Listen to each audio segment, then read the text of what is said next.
This video is brought to you by Card Kingdom. Head on over to cardkingdom.com to get your Magic the Gathering products, including the brand new Zendikar Rising cards today. Hey friends, Commander Legends preview season has started, so each day I'm selecting one brand new commander from the set that I'm excited about, break down the card, and give a quick take on how I build a deck around it, including key cards. Today I'll be covering a commander that I'm super hyped for, Liesa, Shroud of Dusk.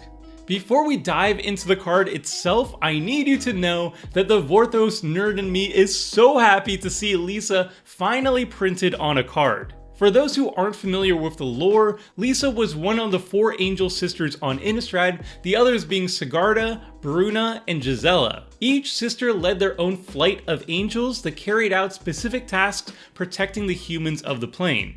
Liesa and her entire flight was killed by Avacyn a millennium ago when they sided with a demon lord. Up until this point, we knew almost nothing about Liesa, not even her name, but now we finally know a bit more about her from this card. Innistrad is one of my favorite MTG settings, and I've been keeping up with every lore tidbit related to this plane, so this card is a real treat to see.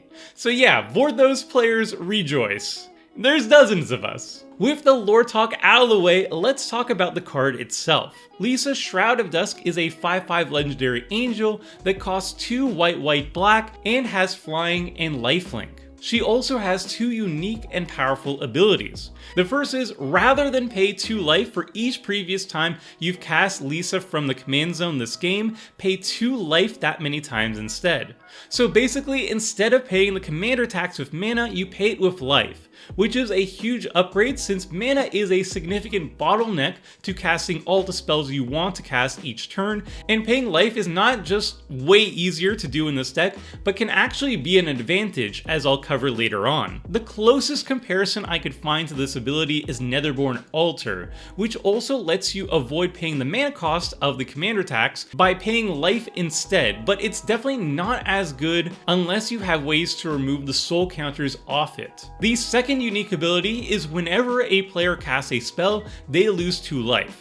This ability is incredibly powerful, quickly dropping everyone's life total as the game goes on. It's not uncommon for people to cast 2 or more spells per turn as the game progresses, and with Liesa making everyone lose 2 life each time they cast a spell, this ability adds up quickly. This is what I'd call a group slug ability, where the goal is to kill the entire table quickly. In terms of popular cards that see a lot of play and are similar to Liesa's ability, Rurik Thar the Unbowed is fairly similar, dishing way more damage, but only triggers on non-creature spells. Painful Quandary is another, but it only affects opponents, and they have the option to discard instead. But the best comparison to what Liesa is doing is probably Kambal, Console of Allocation. Like Liesa, Kambal is an Orzhov legendary creature that can be your commander and has a drain ability that triggers off spells, and is inevitably the commander that Liesa will be most often compared to, so let's compare them. In some regards, he's better than Liesa, costing less mana to cast, at least the first time,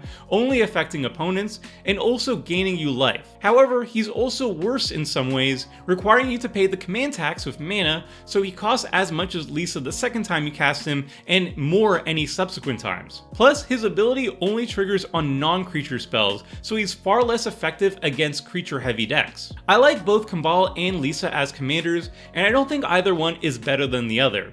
I think both have their own unique strengths and weaknesses, and while there's a lot of overlap between them, I do think the decks built around them will look significantly different. Regardless of which commander you like more, I think the other should slot easily into the 99. Alright, now that we know what Liesa does, let's start brewing around her. I think there's 2 directions we can go with her, though there's a lot of overlap between these 2 strategies. The first is life loss, and the second is life gain. A life loss deck is a rather obscure archetype that focuses on lowering their own life total for value.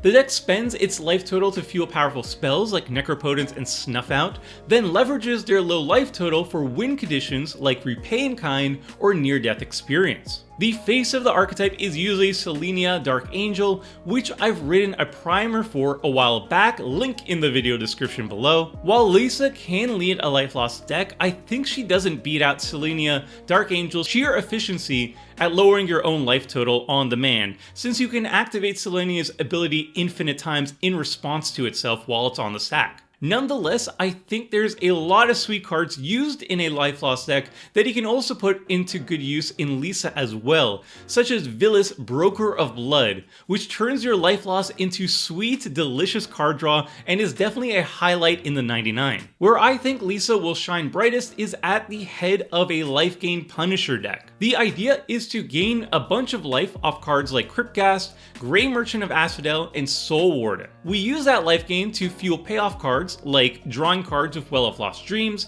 making tokens with Crested Sunmare, or killing opponents with Angel of Destiny. We also use our high life total as a resource, paying the life cost of cards like Bolas's Citadel, wiping the board with Toxic Deluge, or blowing up our opponents with Aetherflux Reservoir. In this deck, Liesa's Shroud of Dusk serves as a way to quickly deplete our opponent's life totals. She depletes our own too, but since we're a life gain deck, we can keep our life total up higher than our opponents, so it's not going to be as harmful to us. She can even turn your opponent's life loss into insane life gain when paired with Exquisite Blood. So now that you've heard my initial thoughts on Liesa's Shroud of Dusk, what do you think about her? Do you plan on using her, and if so, how? Let me know in the comments section below. Thanks for watching, and until next time, friends, see ya! Thanks for watching the video.